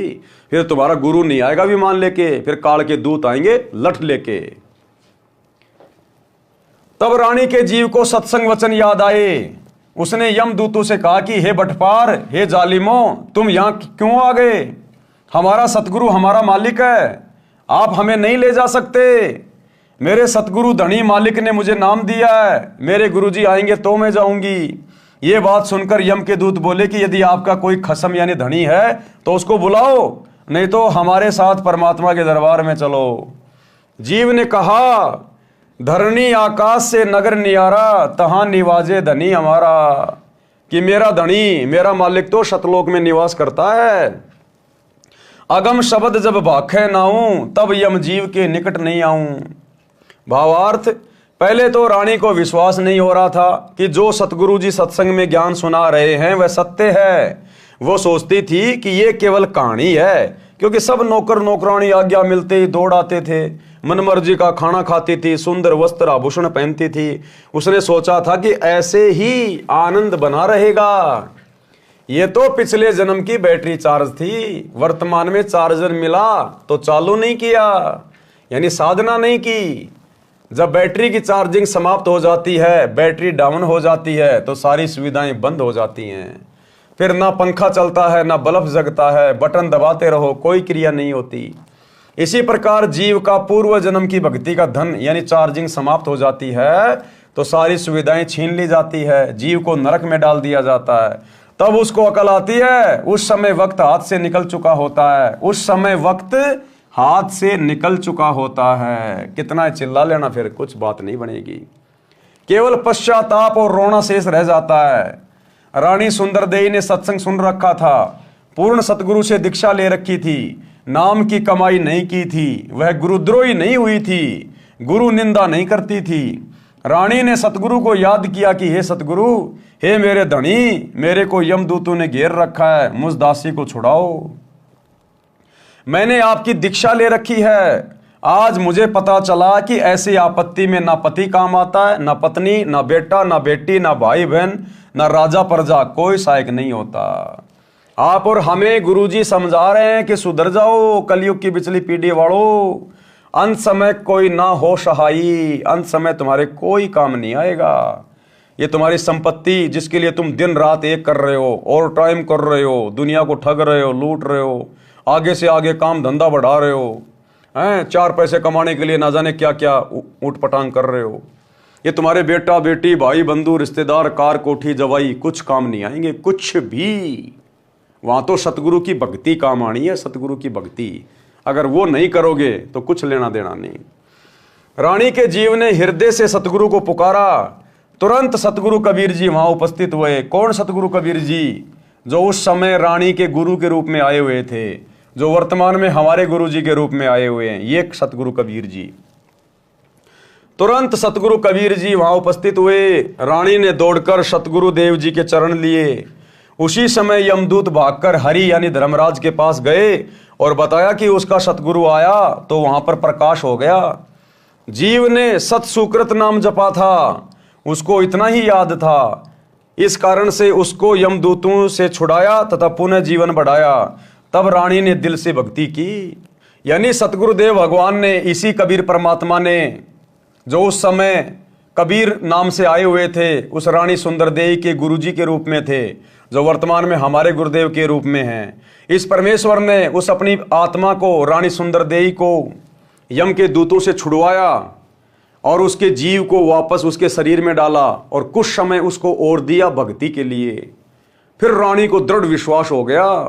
उसके बाद जितना समय उसको सतगुरुदेव जी की तरफ से मिला था, पूरा समय उसने नाम सुमरण में लगाया, क्योंकि वो हकीकत से परिचित हो गई कि भैया ये राजपाट, बेटा बेटी, नौकर चाकर, खाना पीना कुछ काम नहीं आने वाला। यहां तो अपनी माला लेके परमात्मा जप ले, थोड़ा समय है। वो यम के दूत उसको 24 घंटे दिखाई देने लगे। फिर तो आप और हमें इन कथाओं के माध्यम से दिखाई देने चाहिए। हमारा मन बकवाद से दूर हटे, हमारा मन बकवादों से दूर हटे इन कथाओं को सुनकर, क्योंकि ये सत्य कथा है। सतगुरु अपनी कथाओं में झूठ का समावेश नहीं करता। तब रानी ने दिल से भक्ति की। फिर सतगुरु कबीर जी ने पुनः सतनाम सारनाम दिया, उसकी कमाई की। संसार असार दिखाई देने लगा। राज धन परिवार पराया दिखाई दे रहा था। जाने का समय निकट लग रहा था। इस कारण से रानी ने तन मन धन सतगुरु चरणों में समर्पित करके भक्ति की तो सतलोक में गई। वहां परमेश्वर सत्य पुरुष ने रानी के जीव के सामने ही अपने दूसरे रूप सतगुरु से प्रसन्न किया। वहां क्या किया? सतगुरु ने अपने ही दूसरे रूप में, जो वहां पर सतलोक में बैठे हुए थे सिंहासन पर, उस सिंहासन पर बैठे हुए कबीर परमात्मा ने अपने ही दूसरे रूप से बात की। कौन से रूप से? जो सतगुरु रूप में रानी को नीचे से ऊपर लेकर गए थे। अर्थात सतगुरु और परमात्मा दोनों एक ही हैं। क्या कह रहे हैं? देखो, वहां परमेश्वर यानी सत्य पुरुष ने रानी के जीव के सामने अपने ही दूसरे रूप सतगुरु से प्रसन्न किया। यानी गुरुदेव हमें विश्वास दिलाना चाह रहे हैं कि तुम्हारा गुरु स्वयं सत्य पुरुष है, अपने एक रूप में सतलोक के सिंहासन पे बैठा है, जो दूसरे सतगुरु रूप में तुम्हें यहां से लेने आया है, काल के जाल से छुड़ाने आया है। गुरु और गोविंद दो नहीं भाई, जब तक दो समझोगे दो जग में जाई। वहां परमेश्वर सत्य पुरुष ने रानी के जीव के सामने अपने ही दूसरे रूप सतगुरु से प्रसन्न किया कि हे कड़ीहार यानी तारणहार, मेरे जीव को यमदूतों ने कैसे रोक लिया। सतगुरु रूप में कबीर जी ने कहा कि हे परमेश्वर, इसने दीक्षा लेकर भक्ति नहीं की, दीक्षा लेकर भक्ति नहीं की, इस कारण से इसको यमदूतों ने घेर लिया था, मैंने छुड़वाया। परमेश्वर कबीर जी ने जीव से कहा कि आपने भक्ति क्यों नहीं की, सतलोक में कैसे आ गई। अब डांट मारी परमात्मा ने अपने दूसरे रूप में उस जीव को कि तूने भक्ति पूरी नहीं की, तू कैसे आ गई फिर तू सतलोक में। वो और ज्यादा डर गई कि भाई यहां तो भक्ति करनी पड़ेगी। सिर नीचा करके जीव ने कहा कि पहले मुझे विश्वास नहीं था, फिर यमदूतों की यातना देखकर मुझे आपकी याद आई, आपका ज्ञान सत्य लगा, आपको पुकारा, आपने मेरी रक्षा की, फिर मेरे को वापस जीवन दिया गया, तब मैंने दिलो जान से आपकी भक्ति की। पूर्ण दीक्षा प्राप्त करके आपकी ही कृपा से, गुरु जी के सहयोग से मैं यहां आपके चरणों में पहुंच पाई हूं। लेकिन हमने ये गलती नहीं करनी, हमने ये गलती नहीं करनी। यदि सतगुरु रामपाल जी खुद दूसरा रूप बनाकर अगर हमारी परीक्षा ले इस प्रकार की, तो हमने उस रानी के जीव की तरह ये गलती नहीं करनी। अपने गुरु जी के अलावा उस दूसरे रूप को महत्व नहीं देना, चाहे वो कितना ही चमके, कितना ही दमके, कितना ही सिंहासन पे बैठे। हमारे गुरुजी हमारे लिए परमात्मा है, परमेश्वर हैं। ऊपर स्पष्ट कर दिया कि रानी के जीव के सामने सतगुरु ने अपने दूसरे रूप में रानी से सवाल किया। तो यदि हमारी इस प्रकार की परीक्षा भी हो जाए, क्या कहते हैं गुरुदेव कि गुरु और गोविंद दोनों खड़े, किसके लागू पाए, बलिहारी गुरु अपना जिन गोविंद दियो बताए। और एक सत्संग में तो गुरुदेव ने स्पष्ट कर दिया कि जब तुम शरीर छोड़कर त्रिकुटी पे जाओगे तो वहां भी तुम्हारी परीक्षा होगी। वहां एक तरफ तो तुम्हारे गुरुजी खड़े हैं, सतगुरु रामपाल जी, और एक तरफ यदि वो कबीर भगवान भी आके खड़ा हो जाए, वैसे तो कोई दूसरा कबीर भगवान नहीं है कोई डाडी मूंछवाड़ा कहीं भी, लेकिन हमारी परीक्षा लेने के लिए गुरुजी मान लीजिए दूसरा रूप बना ले डाडी मूंछवाड़ा, तो कहते हैं एक तरफ तो त्रिकुटी पे तुम्हारे गुरुजी खड़े हैं और एक तरफ वो डाडी मूंछवाड़ा आके खड़ा हो जाए, तो गुरुदेव ने कहा कि आपने केवल अपने गुरुजी के चरण छूने, अपने गुरुजी को आदर सत्कार देना है। उस नकली कबीर की तरफ यदि आपने देख भी लिया, झांक भी लिया, दंडवत करना बहुत दूर की बात है, उसी समय फेल हो जाओगे। तो ये छोटा सा सत्संग गुरुदेव का हमें यही समझाएगा कि गुरु स्वयं कबीर है।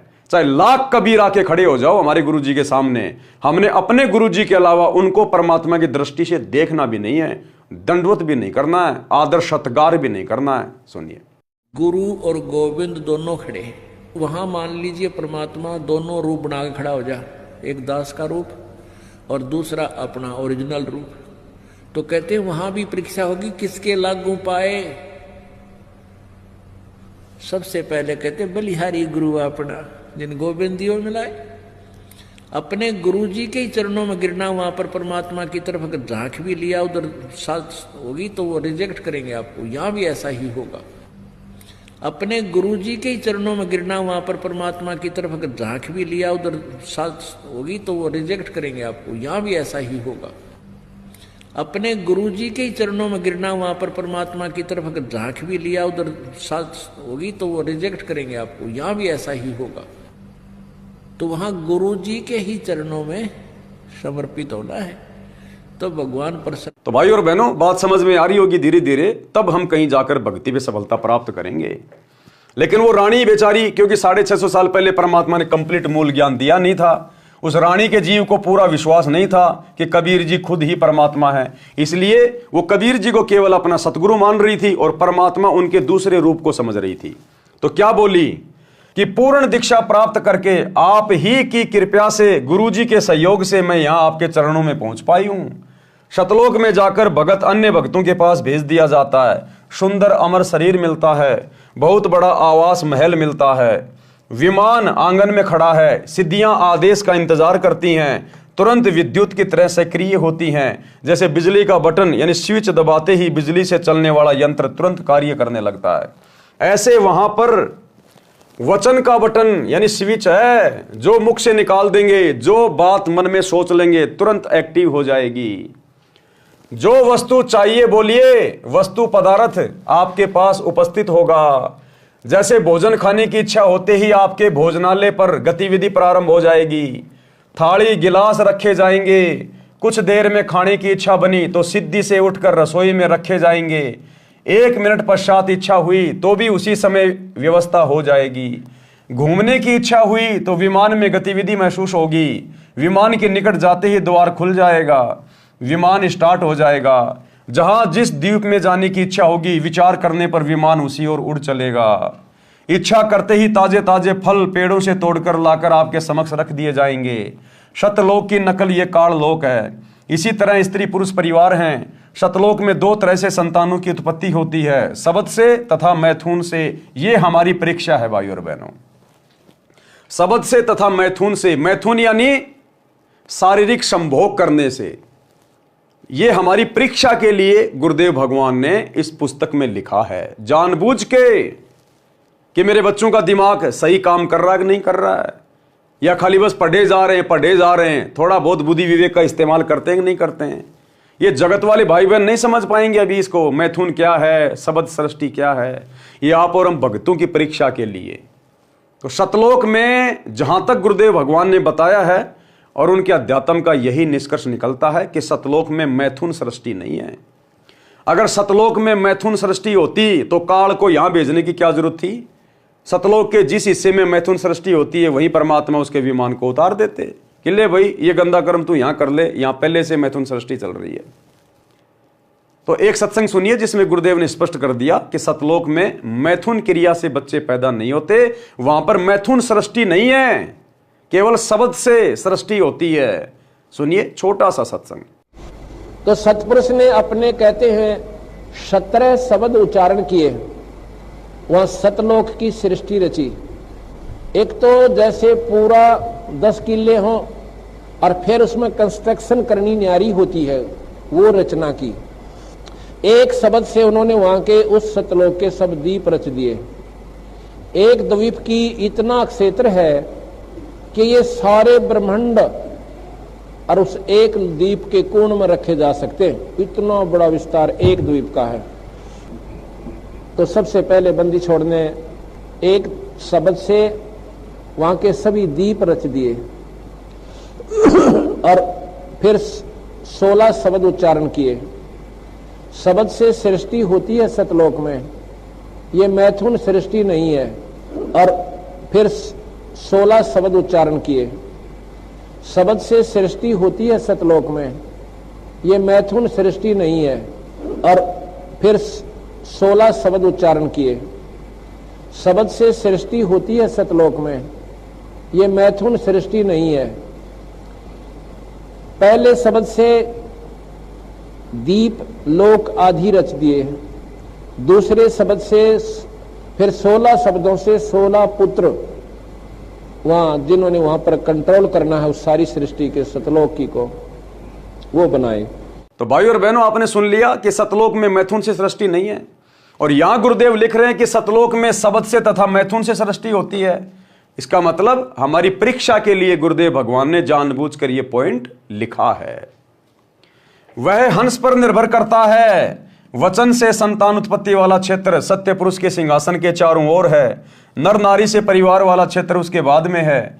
वचन से संतान उत्पन्न करने वाले केवल नर ही उत्पन्न करते हैं। सतलोक में वृद्ध अवस्था नहीं है। नर नारी वाले क्षेत्र में लड़के तथा लड़कियां दोनों उत्पन्न करते हैं, विवाह करते हैं। केवल वचन से जो बच्चे उत्पन्न होते हैं वे काल लोक से मुक्त होकर गए जीव जन्म लेते हैं, फिर कभी नहीं मरते न वृद्ध होते हैं। जो सतलोक में मुक्त होकर जाते हैं उनको सर्वप्रथम सत्य पुरुष जी के दर्शन कराए जाते हैं। उस समय उसका वही स्वरूप रहता है जैसा पृथ्वी से आता है, परंतु वृद्ध नीचे से गया तो वहां सत्य पुरुष के सामने उसी अवस्था व स्वरूप में जाता है। उसका प्रकाश 16 सूर्यों के प्रकाश जितना हो जाता है। उसके पश्चात उसको उस स्थान पर भेज दिया जाता है जो सबसे भिन्न है। वहां जाते ही उसका स्वरूप तो वैसा ही रहता है, लेकिन उसके शरीर का प्रकाश 16 सूर्यों जितना हो जाता है। परंतु यदि वृद्ध नीचे से गया है तो युवा अवस्था हो जाती है। देखो भाइयों और बहनों, हमारी परीक्षा, सब हमारी परीक्षा के लिए लिख रहे हैं यहां गुरुदेव भगवान। क्या लिखा है? परंतु यदि बूढ़ा, वृद्ध यानी बूढ़ा, परंतु यदि वृद्ध नीचे से गया है तो युवा अवस्था हो जाती है। यानी इस पृथ्वी लोक से यदि कोई बूढ़ा व्यक्ति ऊपर जाएगा सतलोक में तो वो युवा हो जाता है। और पीछे क्या लिखा है गुरुदेव ने? यहां देखो क्या लिखा है परमात्मा ने।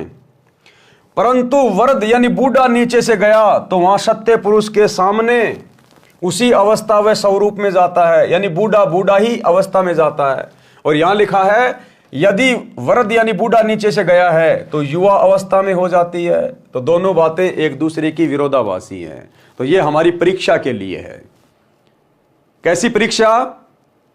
कि ये बूढ़ा शब्द आते ही हमारे दिमाग में तुरंत आ जाना चाहिए कि गुरुदेव ने तो सृष्टि रचना में बताया कि सतलोक में तो बुढ़ापा है ही नहीं, वहां तो जरा और मरण है ही नहीं, ना मृत्यु है ना बुढ़ापा है, वहां तो युवा शरीर रहते हैं। तो बुढ़ापा कैसे आ गया सतलोक में?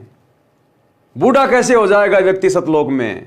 तो ये हमारी परीक्षा के लिए कि सतलोक में तो हमें सुंदर युवा शरीर प्राप्त होगा। एक बार हमारा जन्म होगा शब्द से, उसके बाद हम धीरे धीरे बड़े होंगे, फिर हम युवा होंगे, फिर सदा युवा ही रहेंगे। तो बूढ़ा तो वहां कोई है ही नहीं। तो ये हमारी परीक्षा के लिए। परंतु यदि बूढ़ा नीचे से गया है तो युवा अवस्था हो जाती है। जवान है तो जवान ही रहता है, बालक है तो बालक ही रहता है।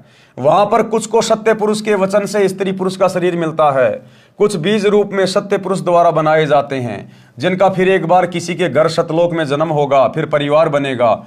उस स्थान पर वे हंस एक बार जन्म लेंगे जो काल लोक तथा अक्षर लोक से मुक्त होकर जाते हैं। एकांत स्थान पर रखे जाते हैं, वे दोनों क्षेत्रों में जन्म लेते हैं। वचन से उत्पन्न होने वाले तथा स्त्री पुरुष से जन्म लेने वालों में स्त्री पुरुष से उत्पत्ति की औसत अधिक होती है। ये औसत 10/90 होती है। ये 10% वचन से उत्पत्ति और 90% विवाह रीति से उत्पन्न होती है। सतलोक में स्त्री तथा नर के शरीर का प्रकाश 16 सूर्यों के प्रकाश के समान होता है। मिनी सतलोक मानसरोवर पहले है, वहां दोनों के शरीर का प्रकाश 4 सूर्यों के समान होता है। फिर आगे जाते हैं, जब परब्रह्म के लोक में बने अष्टकमल के पास पहुंचते हैं तो हंस तथा हंसनी यानी नर नारी के शरीर का प्रकाश 12 सूर्यों के प्रकाश के समान हो जाता है। फिर सतलोक में बनी भंवर गुफा में प्रत्येक व्यक्ति के शरीर का प्रकाश 16 सूर्यों के समान हो जाता है। प्रमाण कबीर सागर अध्याय मोहम्मद बोध पृष्ठ 20, 21 तथा 22 पर 10 मुकामी रेखता। 10 मुकामी रेखता। पृष्ठ 21 से कुछ अंश लिखता हूं। भया आनंद फंद सब छोड़िया, पहुंचा जहां सतलोक मेरा। हंसनी नारी रूप पुण्यात्माएं, हंस नर रूप पुण्यात्माएं। हंसनी हंस सब गाय बजाए के, साजी के कलश मोहे लेन आए। यानी धर्मदास जी कह रहे हैं कि जब मुझे कबीर परमात्मा मेरे सतगुरु सतलोक में लेकर गए तो वहां पर सतलोक के हंस और हंसनी गाजे बाजे के साथ मेरा स्वागत करके अपने साथ ले जाने लगे। हंसनी हंस सब गाय बजाए के, साज के कलश मोहे लेन आए। युगन युगन के बिछुड़े मिले तुम, आए के प्रेम करी अंग से अंग लगाए। पुरुष दरस जब दीन्या हंस को, तपत बहु जन्म की तब नशाए। पलट कर रूप जब एक सा कीन्या, मानो तब भानु षोडश उगाए। पहुप के दीप भोजन करे, शब्द की दे सब हंस पाई। पुष्प का सेहरा हंस और हंसनी, सच्चिदानंद सिर छत्र छाए। दीपे बहु दमनी दमक बहु बाती की, जहां घन शब्द को घमोड़ लाई। लगे जहां बरसने घनघोर के उठत, तहां शब्द धुनि अति सोहाई। सुन सोहे हंस हंसनी, युथ जोड़े झुंड हैं। एकई नूर एकई रंग रागे, करत बिहार मन भावनी। मुक्ति में कर्म और भ्रम सब दूर भागे। रंक और भूप कोई परख आवे नहीं, करत कोलाहल बहुत पागे। काम और क्रोध मद लोभ अभिमान, सब छोड़ पाखंड सत्य शब्द लागे। पुरुष के बदन कौन महिमा कहूं, जग में उपमा कछु नाही पाई। चांद और सूरज गण ज्योति लागे, नहीं एक ही नख प्रकाश भाई। परवाना जिन नाद वंश का पाइया, पहुंचिया पुरुष के लोक जाई। कहे कबीर यही बाती सो पाइयो, सत्य पुरुष की राह सो प्रकट गाई। अब भावार्थ कर रहे हैं गुरुदेव। इस अमृतवाणी में स्पष्ट है कि परमेश्वर कबीर जी सतगुरु रूप में पृथ्वी से धर्मदास जी को लेकर सतलोक को चले तो रास्ते में 9 स्थान आए, जैसे नाशूत, मलकूत, ये फारसी में शब्द हैं। इन 7 आसमानों के पार अचिंत विष्णु लोक आदि के पार जब सतलोक में पहुंचा तो धर्मदास जी कह रहे हैं कि मेरे को सत्कार के साथ यानी मेरा वेलकम करने के लिए सत्कार के साथ लेने को सतलोक के हंस यानी नर और हंसनी यानी नारी, गाते नाचते ढोल आदि साज बाज बजाते हुए स्त्रियां सिर के ऊपर कलश रख कर लेने आए। उनके शरीर का प्रकाश 16 सूर्यों के समान था। मेरे शरीर का प्रकाश भी उनके शरीर के प्रकाश के समान 16 सूर्यों के समान हो गया। जो पृथ्वी लोक से मोक्ष प्राप्त करके हंस जाता है वह पुहुप द्वीप में ले जाया जाता है। वहां सर्व सुख हैं, वह सतलोक का हिस्सा है, परंतु सर्वप्रथम नीचे से गए मोक्ष प्राप्त जीव को पुहुप द्वीप में रखा जाता है। यहाँ का दृश्य बताया जा रहा है। यहाँ से इसका जन्म अन्य स्थानों में परिवार में होता है। इसके पश्चात उस स्थान का वर्णन है जहां नर नारी से उत्पत्ति होकर परिवार बनता है, जहां पर नर नारी के जोड़ों के समूह सुख से बैठे बातें करते हैं, बादल गरजते हैं, फवारें पड़ती हैं। ये भिन्न स्थान है जहां सतलोक निवासी पिकनिक के लिए जाते हैं। कुछ स्थान ऐसे हैं जहां ना बादल दिखाई देता है और वर्षा भी हो रही होती है। दीक्षा के पश्चात भगत को क्या क्या करना चाहिए उसकी जानकारी पवित्र कबीर सागर के अध्याय धर्मबोध में भी है। कृपया पढ़ें अध्याय धर्मबोध का सारांश। कबीर सागर में 33वां अध्याय धर्मबोध पृष्ठ 177 521 पर है। इस अध्याय में परमेश्वर कबीर जी ने धर्म करने का विशेष ज्ञान बताया है। यह भी स्पष्ट किया है कि कबीर परमेश्वर के सच्चे पंथ में दिन में 3 बार संध्या की जाती है। त्रिकाल संध्या जो आजकल आपको YouTube पर बहुत ज्यादा देखने को मिलेगी भविष्यवाणियों में कि अगर आपको युग परिवर्तन में बचना है, सतयुग में प्रवेश करना है, आपने त्रिकाल संध्या करनी पड़ेगी। त्रिकाल संध्या ही एकमात्र बचाव है। अब दुनिया को पता नहीं ये त्रिकाल संध्या है क्या, ना दुनिया जानती ना कहीं लिखी हुई। केवल वेदों में जिक्र है कि त्रिकाल संध्या साधक को करनी होती है। अब ये त्रिकाल संध्या वास्तव में क्या है, कैसे की जाती है, कैसे ये सफल होगी, ये तो भाई सतगुरु रामपाल जी से उपदेश लेने के बाद ही पता चलेगा। क्योंकि हम भगत तो जब से उपदेश लिया है रोजाना त्रिकाल संध्या कर रहे हैं पिछले 10-11 साल से। इसलिए युग परिवर्तन में आप और हमारा कुछ नहीं बिगड़ना। अगर मर्यादा में रहेंगे, गुरु पे विश्वास रखेंगे और अपनी भक्ति को, त्रिकाल संध्या को नियमित रखेंगे, भक्ति बोध हाथ में लेके, अगर पढ़े लिखे हो तो। मोबाइल में चलाने से, त्रिकाल संध्या करने से कुछ नहीं होगा। परमेश्वर कबीर के सच्चे पंथ में दिन में 3 बार संध्या की जाती है। संध्या का अर्थ है 2 वक्त का मिलन। एक संध्या सुबह, उससे दिन और रात्रि का मिलन होता है। यानी सुबह के नित्य नियम का जो समय है तकरीबन 5 बजे के आसपास का, तो वो 2 समय का मिलन होता है, उसको संध्या कहते हैं। रात्रि का समय जा रहा है, सुबह का समय आ रहा है, वो 2 समय का मिलन है। फिर दोपहर की हम रमणी करते हैं 12 से 2 के बीच में, तो उस समय 12 बजे के बाद में सुबह का दिन जा रहा है, दोपहर का दिन आ रहा है, तो वो 2 समय का मिलन हो गया। फिर रात्रि में संध्या आरती, शाम के समय जैसे सूर्य अस्त होता है तो दिन का समय जा रहा है, रात्रि का समय आ रहा है, तो वो तीसरे नंबर की संध्या हो गई, यानी 2 समय का मिलन हो गया। इसको कहते हैं त्रिकाल संध्या। एक संध्या सुबह, उससे दिन और रात्रि का मिलन होता है, रात्रि विदा होती है, दिन का शुभारंभ होता है। दूसरी संध्या दिन के 12 बजे होती है, उस समय चढ़ते दिन का दोपहर पूरा होता है, ढलते दिन की शुरुआत होती है, ये दिन की संध्या है। तीसरी संध्या शाम के समय होती है, उस समय दिन और रात्रि का मिलन होता है। वैसे आम जन शाम को संध्या कहते हैं। संध्या का अर्थ परमात्मा की स्तुति करना भी होता है। वेदों में प्रमाण है कि जो जगत का तारणहार होगा, क्या कह रहे हैं भाई और बहनों, ध्यान से सुनना। वेदों में कहते हैं कि जो जगत का तारणहार होगा, वेदों में प्रमाण है कि जो जगत का तारणहार होगा। और वर्तमान में जगत का तारणहार करने के लिए कौन आए हैं? जगत के मुक्तिदाता, जगत के तारणहार कौन है? सतगुरु रामपाल जी। जो जगत का तारणहार होगा वह 3 बार की संध्या करता तथा करवाता है। तो इस पृथ्वी पर वर्तमान में 3 समय की संध्या कौन करता है, कौन करवा रहा है? सतगुरु रामपाल जी स्वयं भी कर रहे हैं, आप और हमें दिखाने के लिए, बताने के लिए एक भगत की भूमिका निभाते हुए, और हम सब से करवा रहे हैं। तो जगत का तारणहार कौन हुआ? ये है वो परमात्मा, जगत का तारणहार, जो हमें संध्या करवा रहा है। वेदों में प्रमाण है कि जो जगत का तारणहार होगा वह 3 बार की संध्या करता तथा करवाता है। सुबह और शाम पूर्ण परमात्मा की स्तुति आरती तथा मध्य दिन में विश्व के सर्व देवताओं की स्तुति करने को कहता है।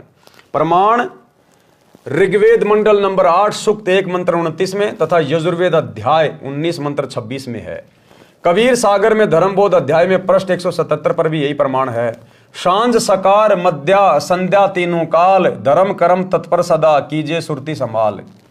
भावार्थ, भगत जनों को चाहिए कि तीनों काल यानी तीनों समय की संध्या करे। सांझ यानी शाम को, साकार यानी सुबह तथा मध्याह्न यानी दोपहर, दिन के मध्य में संध्या करते समय स्तुति यानी ध्यान आरती में बोली गई वाणी में रहे और धर्म के कार्य में सदा तैयार रहे, आलस ना करे। धर्म बोध पृष्ठ 178 1522 पर कबीर कोटिन कंटक घेरी जो नित्य क्रिया निज कीन। चाहे भगत पे लाखों संकट क्यों ना आ जाएं, लेकिन अपने गुरु के द्वारा बताई गई तीनों समय की आरती, नाम का सुमरण, सत्संग सुनना, अपने 500 यज्ञ कभी भी नहीं छोड़ने चाहिए। कबीर कोटिक संकट घेरे जो नित्य क्रिया निज कीन, सुमिरन भजन एकांत में मन चंचल गए लीन। यानी कुछ समय एकांत में बैठकर प्रभु के नाम का सुमरण करना चाहिए। ये खाते पीते, उठते बैठते, नहाते धोते, ये तो केवल भक्ति की शुरुआत के लिए है। जब आपको सतनाम मिल जाए उसके बाद आपने घंटा आध घंटा जैसा भी आपको समय मिले आपने अभ्यास करना है। शांति से बैठकर सुरती नृत्य मन और पवन से आपने सुमरण करना होगा, तब जाके बात बनेगी। ये खाते पीते करते रहने से बात नहीं बनेगी। क्या कह रहे हैं परमात्मा? सुमरण भजन एकांत में मन चंचल गए लीन। अपने मन को रोककर आपने एकांत में बैठकर भी सुमरण करना चाहिए। भगत के ऊपर चाहे करोड़ों कष्ट पड़े परंतु अपनी नित्य की क्रिया तीनों समय की संध्या अवश्य करनी चाहिए तथा चंचल मन को रोककर एकांत में परमात्मा की दीक्षा वाले नाम का जाप करें। कबीर भक्तों और गुरु की सेवा कर श्रद्धा प्रेम सहित परम प्रभु ध्यावई करी अतिशय मन प्रीत। अपने गुरुदेव तथा सत्संग में आए, घर पर आए भक्तों की सदा आदर के साथ सेवा करे, श्रद्धा तथा प्रेम से सेवा करनी चाहिए। परम प्रभु यानी परम अक्षर पुरुष की भक्ति अत्यधिक प्रेम से करे। किसकी भक्ति? परम अक्षर पुरुष की। तो भक्ति आज हमें किसने दी? परम अक्षर ब्रह्म ने, सतगुरु रामपाल जी भगवान ने। तो कहते हैं अपने गुरुदेव की सेवा और गुरुदेव की भक्ति बहुत ही प्रेम से, बहुत ही श्रद्धा भाव से करे, तब कहीं जाकर हमारा काललोक से छुटकारा होगा। भगत जति तथा सती होना चाहिए।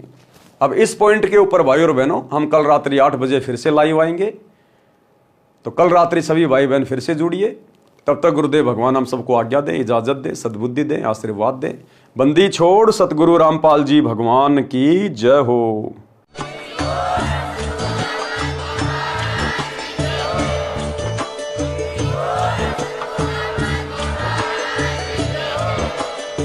भाई जो गुरु बचन पे डट गे,